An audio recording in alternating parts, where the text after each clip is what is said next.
चुनाव तो एक मौका है। जब ऐसा मौका आता है तो तब आज़ाद समाज पार्टी भीम आर्मी के स्वाभिमानी नेता, ईमानदार नेता, महिला सुरक्षा, युवाओं को रोजगार, इन मुद्दों को लेकर लगातार समाज के बीच अपनी बात रखते हैं। लोकतंत्र में कोई किसी का गढ़ नहीं होता है। गढ़ की बात होती तो फिर 1947 के बाद इस देश में लोकतंत्र की ज़रूरत ही नहीं पड़ती। जो जनता के बीच रहकर काम करेगा उसका गढ़ खुद बन जाएगा। उत्तर प्रदेश चुनाव को लेकर के बड़ी पार्टियों के साथ साथ छोटे दल भी अपनी तैयारियों में जुटे हुए हैं। इस बीच भीम आर्मी, आज़ाद समाज पार्टी भी चुनाव की रेस में पीछे नहीं है। इसी पर बात करने के लिए हमारे साथ मौजूद हैं रामपुर के जिला अध्यक्ष और आज़ाद समाज पार्टी के नेता तारिक परवेज़ जी। बहुत स्वागत है सर आपका सनराइज न्यूज़ में। बहुत धन्यवाद आपका, आभार कि आपने। सबसे पहला सवाल आपसे ये कि आज़ाद समाज पार्टी किस तरीके से तैयारियों में जुटी हुई है? देखिए, आज़ाद समाज पार्टी की तैयारियां तो, चुनाव तो एक मौका है।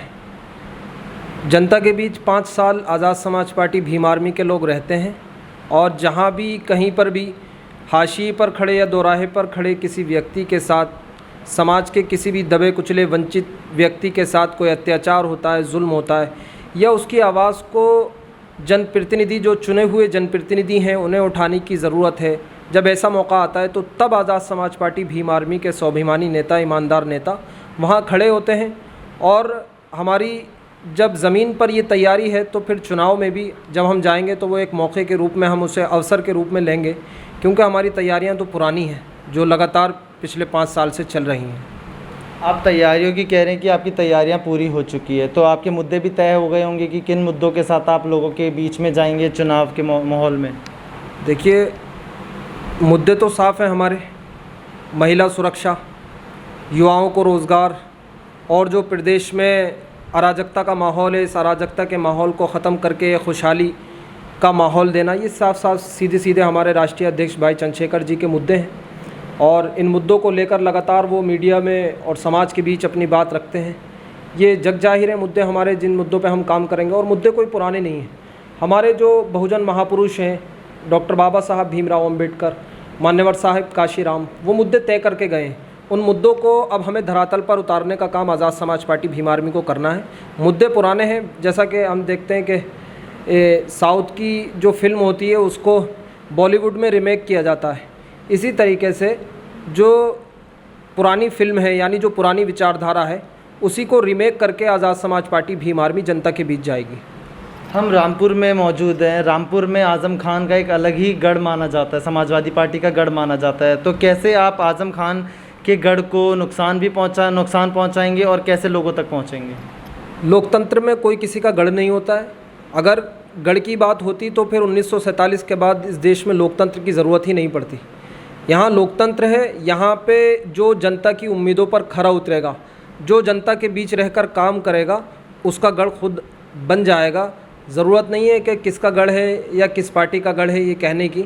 हम अगर जनता के बीच में रहकर काम करेंगे, समाज के बीच रहकर काम करेंगे, तो कल आने वाले समय में गढ़ हमारा भी होगा।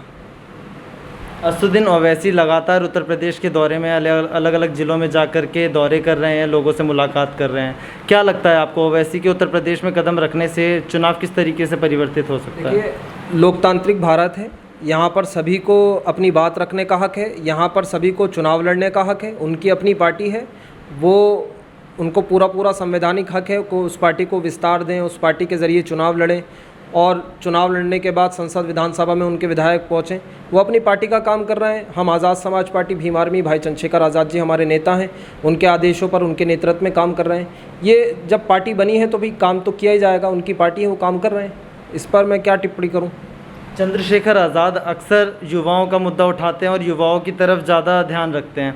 तो ये बताइए, चंद्रशेखर आज़ाद या उनकी पार्टी के पास क्या ऐसा विकल्प है जो वो युवाओं को लुभा सकते हैं, या रोज़गार के जो समस्या युवाओं के सामने है, कैसे वो उसको पूरा करेंगे? देखिए, 2014 में देश के हमारे जो प्रधानमंत्री हैं, उन्होंने ये कहा था कि हम हर साल 2 करोड़ रोज़गार देंगे।